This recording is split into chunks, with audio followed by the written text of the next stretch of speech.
Welcome to The Explainer. You know, we love to break down really big, complex topics here, and today is no different.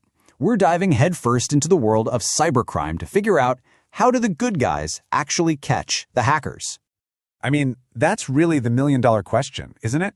Hackers these days, they're not loud. They're not smashing down the digital front door. They're more like ghosts, slipping through the tiniest cracks and leaving behind these little, almost invisible footprints. So how on earth do you catch something you can barely see? Well, think about it like this. Imagine you're a detective trying to solve a mystery in a huge mansion. You find one clue in the mailroom, another one is just a tiny smudge on an upstairs window, and you hear a weird noise from the basement. By themselves, each one is, probably nothing, right? That is exactly what a cyber attack looks like. The clues, or the logs, are scattered all over the place, across dozens of different systems. So to solve a puzzle that's this spread out, you can't just be running from room to room hoping to piece it together. No, you need a master detective, someone who can see the entire house all at once. And in the world of cybersecurity, that master detective, well, it has a name. It's called a SIEM. Okay, so SIEM. It stands for Security, Information, and Event Management, which is a bit of a mouthful, I know. But just think of it as the central brain of the whole security operation. It's not there to replace the other security tools, not at all. It's there to make them all smarter by pulling all their info into one place so it can finally see the big picture. So how does it actually do that? Well, it's really a pretty straightforward three-step process. First, it collects all the clues from everywhere. Then it uses some really smart rules and analytics to connect the dots and find those sneaky patterns a person might totally miss. And finally, when it finds something that's actually a problem, it sounds the alarm with one single, clear alert that tells the whole story. All right, theory's great, but honestly, the best way to get this is to see it in action. So we're going to open up the Digital Detective's case files. We've got 3 real-world examples that show exactly how a SIEM cracks the case. Okay, case number 1 is a classic. This is the outside attack. And it all kicks off with something that happens, hundreds of times a day in any big company. A simple email.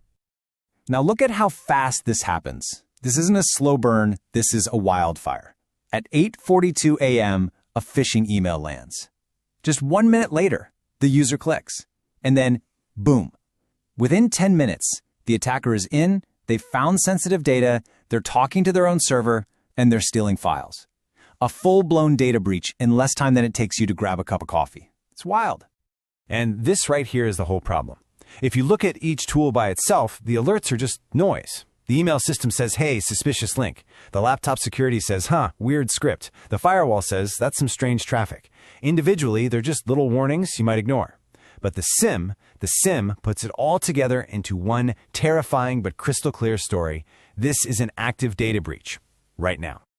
And this is what you get. Not a dozen little confusing alerts, but one single high-priority incident report. It tells the security team exactly who was hit, what happened step by step, and, this is the most important part, what to do about it right now. Isolate the device, reset the password. See? It turns total chaos into a clear, actionable plan.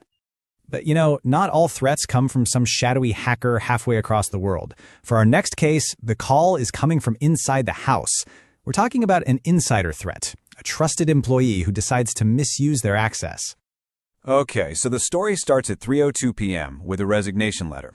Now that right there, that's the critical piece of context. Because just 8 minutes later, that same employee starts downloading a massive number of confidential files. We're talking 10 times their normal amount.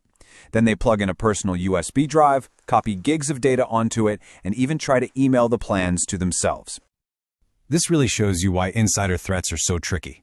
The file server, it just says, yep, they have permission to see that. The endpoint security, a USB was connected. Happens all the time. But the SIEM is the only thing that connects the dots. It sees the resignation from the HR system, links it to the weird file access, the USB activity, and the blocked email. It connects the motive to the method. And just look at the result. The alert isn't just a tech problem anymore. It's a business and legal one. The recommended action isn't just reset a password. It's disable the account immediately and get HR and legal on the phone. This is how a SIEM literally stops a company's secrets from walking right out the door. Okay, for our last case, let's look at something a little different. This time, there's no evil hacker, no disgruntled employee. The villain here is just a simple mistake. an accidental breach that came from a bit of human error. It starts at 9:45 a.m. A developer makes one tiny mistake setting up a cloud folder and, whoops, leaves it open to the entire internet. It only takes 30 minutes for automated bots that are constantly scanning for these mistakes to find it. And by 10:30, one of those bots is a known data harvester, and it is just downloading everything it can get its hands on. So a cloud security tool might send a pretty low priority warning about the public folder. The cloud's own logs just show, hey, files are being downloaded. But the SIEM is what connects that initial mistake to the sudden flood of downloads. And then it cross-references the downloader's IP address with a threat intelligence feed and realizes, oh no, that's a known bad guy. That's the aha moment. And here is the alert that saves the day. It's not just some IT issue, it's a full-on data exposure incident. And the recommendation is immediate. Shut down public access now and figure out what was stolen. This is what turns a silent, invisible data leak into a high-priority, actionable event. So, when you look at all three of these cases, there's a really clear pattern that emerges, right? It all comes down to being able to see the bigger picture. And this really gets to the very heart of what a SIEM does. When you look at it in isolation, almost any security event could just be harmless noise. A weird login, some strange file access, a minor configuration error, whatever. But when you start to connect those dots, that noise transforms into the clear, unmistakable signal of an attack. And a SIEM is built to find that signal. Ultimately, it really all boils down to this one idea. You can't just stare at billions of log entries trying to find the one bad one. That's impossible. It's like trying to find a needle in a haystack. But a SIEM isn't looking for the needle. It's watching the entire haystack. And when it sees a pattern, a disturbance, a trail, a ripple, it knows exactly where the problem is. It sees how the hay is moving. And that is how you catch a ghost in the machine.